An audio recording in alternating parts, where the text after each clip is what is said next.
Last Tuesday, I posted a video where I talked about using artificial intelligence as a way to design and build a guitar. However, I was a little bit vague in my explanation, and that was by design. I didn't want to give a lot of information about the methods and techniques that you would use because I don't really do software or computer tutorials. My channel really isn't structured for that, and I don't have the resources to do it correctly. That's a whole nother topic, which would require a completely different video because it's fairly complicated. But my channel is geared towards building guitars, so that's what I try to focus on. However, it occurred to me based on some of the reactions I got to that video that I really need to provide some proof that artificial intelligence can actually help you to build or to design and build a guitar. So what I thought I would do in this video is give you an example that I've actually done where I have cut slots in a fretboard and I used artificial intelligence to build an application that would spit out a G-code file that I could use on my CNC machine to cut these fret slots. Now, for those of you who've been following my channel for a long time and watch my videos, you've seen me cutting fret slots using my CNC machine on many occasions. And the technique that I use to do it is pretty simple. I create a layout of the fretboard using a website called Fret to Find, and I download that as an SVG file to my computer. I open that up in Adobe Illustrator, and then I redraw it using vector lines. Then I export those lines as an SVG file, which I then import into Easel Pro, which is the software I use to establish tool paths and to send the G-code to my CNC machine. It's a simple process. It works really well. However, it can only cut slots that are straight across the fretboard at the same depth all the way across. And every time I show a video where I'm using my CNC machine to cut slots, I get questions from viewers who want to know if those slots, the bottom of those slots, matches the radius of the fretboard. Now, most of my fretboards have a radius of 12 inches, so they want to know, does the bottom of the slot match that radius? A lot of people feel that's really important. The slots need to be cut to the right depth and have to have a radius that matches the top of the fretboard so that when you install the frets, the tang is going to come into contact with the bottom of the slot all the way across the width of the fretboard.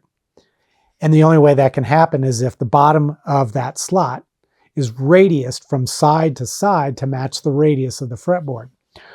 Well, I can't do that. I can't generate that type of toolpath using Easel Pro. Now, I also use another program called MeshCam to write my G-code files for 3D carving operations. But that program can't do that type of slot either. And I've tried for a number of years to figure out a workaround in order to do that, but I have never been able to find something that worked, that would produce the G-code file to cut that style of fret slots. I know there are other programs out there, like I believe Autodesk Fusion can do it. However, I can't use the free version of Autodesk Fusion because Autodesk knows who I am and they know I have a business and I make money building guitars. So I have to purchase the pro version, I guess, of Fusion. And it's too expensive. With all the other programs I got, it doesn't make sense to keep buying programs, especially if I only need the program to do one type of operation. It's a waste of money. So needless to say, I've been trying to figure out a way that I could cut those slots. Well, it occurred to me that I could use artificial intelligence to do it. Now, my initial thought was I would take one of my Easel Pro G-code files for cutting fret slots, and I would upload it to ChatGPT, And I would ask ChatGPT if it could edit the code so that when it cuts the slots, it would cut the slots with that radius. And I went back and forth with ChatGPT for probably a couple of days. It was a lot of work went into it. But eventually, going back and forth, I was able to get G code that would cut the slots with the radius. This, however, seemed a little bit inefficient because it occurred to me that every time I design a different fretboard, maybe with a different scale length or a different number of frets or just different dimensions, I'd have to go through that process with ChatGPT all over again. So I started to think the best way to do it would be to write an application, a standalone application. And my thought was, in that application, I would be able to input all the specifics of a fretboard. The number of frets, the scale length, the dimensions of the fretboard, including the radius, even the dimensions for the blank that it's going to be cut out of. That way, the program could automatically calculate the position of the frets as well as the depth of the fret slot and the radius. And then it could spit out a G-code file. And by inputting the information about the blank itself and telling it that the fretboard always has to be centered in the blank, it would know exactly where the XYZ start home position would be, so that when I cut the fret slots, I could then move on to other operations like cutting the radius, the marker dots, and the perimeter shape, and everything would line up. Now that all seemed well and good, but there was one problem.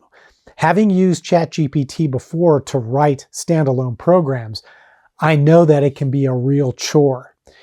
Anytime you use an artificial intelligence platform, the work that you have to do is entirely dependent on the information you provide that platform. We call it a prompt. A prompt is when you type up information, all the details about what you want, and then put it into the platform and let it do its thing. You have to be very clear, very concise, very accurate. You have to include every bit of detailed information that you're going to need. And even though we all think we can communicate well, the reality is when you're trying to communicate with artificial intelligence, it has to be done in a specific manner in order to work right. Hey guys, if you're enjoying this video, I would encourage you to stop what you're doing right now and click that thumbs up button down below. It doesn't cost you anything and it really helps to support my channel. But if you want to take your support to the next level, you can click the thanks button and leave a tip in the amount that you think is fair. Also, you can click the join button and become a member of my channel. And as a member, you'll have access to exclusive members-only content, which are videos just like the one you're watching, but with a lot more detail, a lot more tips and tricks and all kinds of guitar building secrets. And best of all, no ads. Now let's get back to the video. I also began to wonder if ChatGPT was even the right artificial intelligence platform to use for writing a standalone application. So I thought, well, I'm going to go ahead and do some research to see if there might be another platform that would be better suited for this. So I did what anybody would do, and that is I got onto Google and did a search for artificial intelligence platforms best suited for writing standalone applications or editing code. Now, of course, when you're using Google, you're using Google's artificial intelligence, which is Google Gemini. That's working in the background. You can actually access Google Gemini directly if you go to the Google website. But it's using its artificial intelligence to find another artificial intelligence platform. Well, the response that came back was the best program or the best platform to use is a platform called Cursor. I'd never used Cursor before, never even heard of it. But I did some investigation and found that Cursor is an artificial intelligence platform that's designed specifically for writing code for applications. And it can do it in just about any language you want. So I thought that seems like it might be the best solution.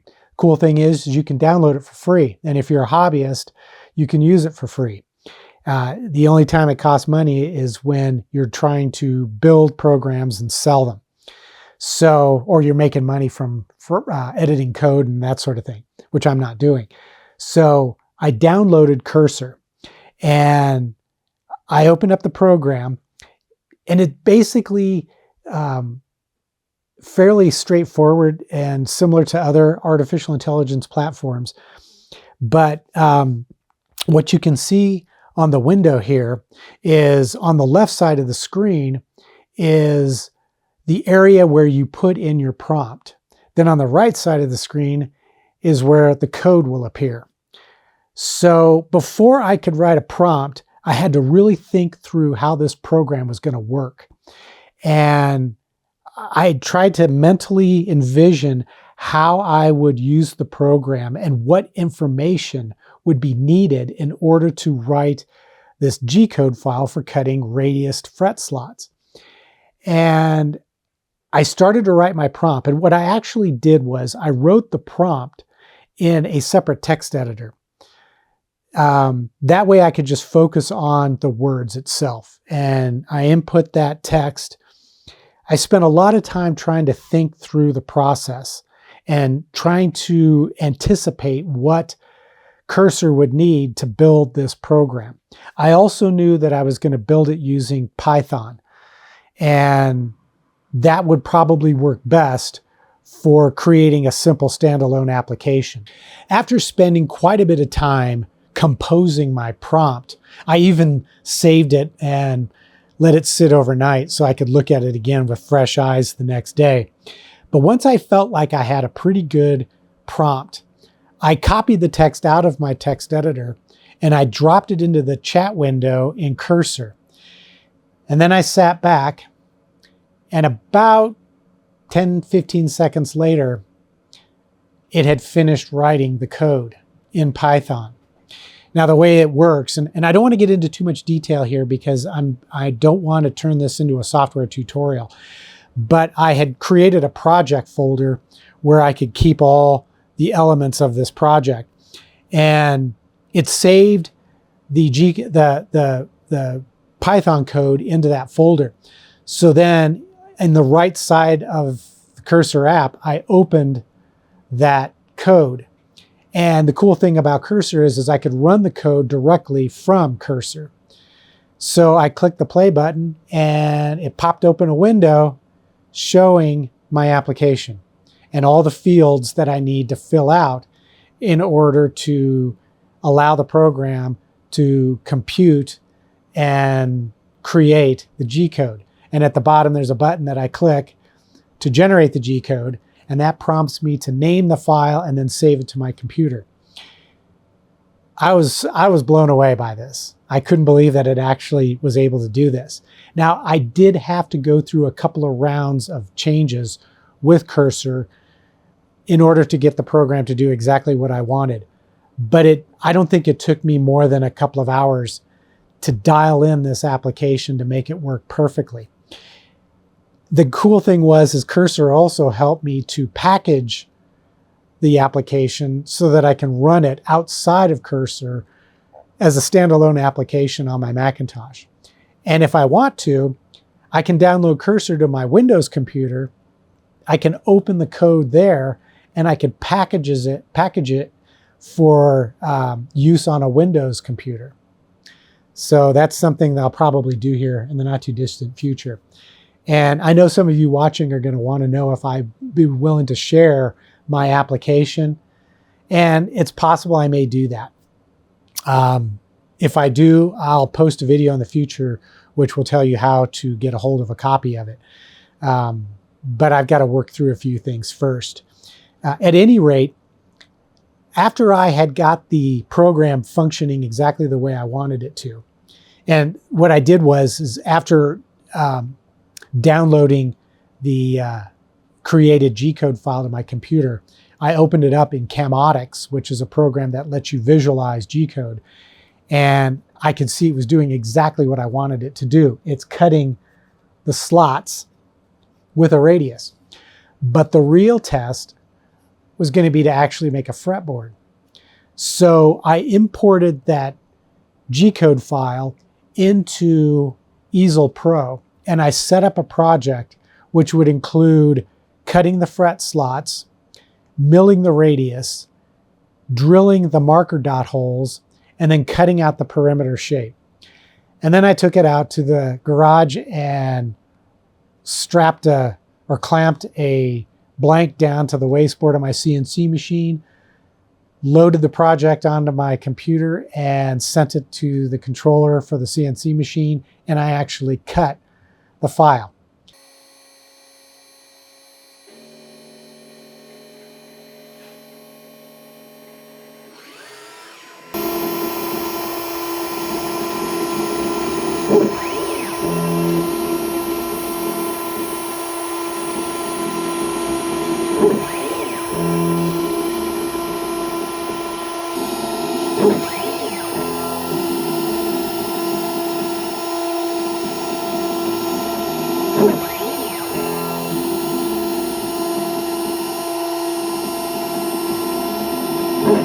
And this is the result. It actually did exactly what I wanted it to do. Now, I know you probably can't see this, but the slots are cut all the way across with that radius. I mean, it is perfect. So I now have an application which will allow me to create these fret slots with the radius as a G-code file so I can cut them on my CNC machine. But the best part of it is it's thoroughly customizable. I can type in any scale length, any number of frets, any dimension for the fretboard, and it's going to give me the G-code file that's going to work. So even though I'm not necessarily sold on the idea of using fret slots that are radiused, I know now that I can do it. And in a way, that almost becomes a marketing feature for my guitars, because now I can say my fret slots are radius to match the fretboard.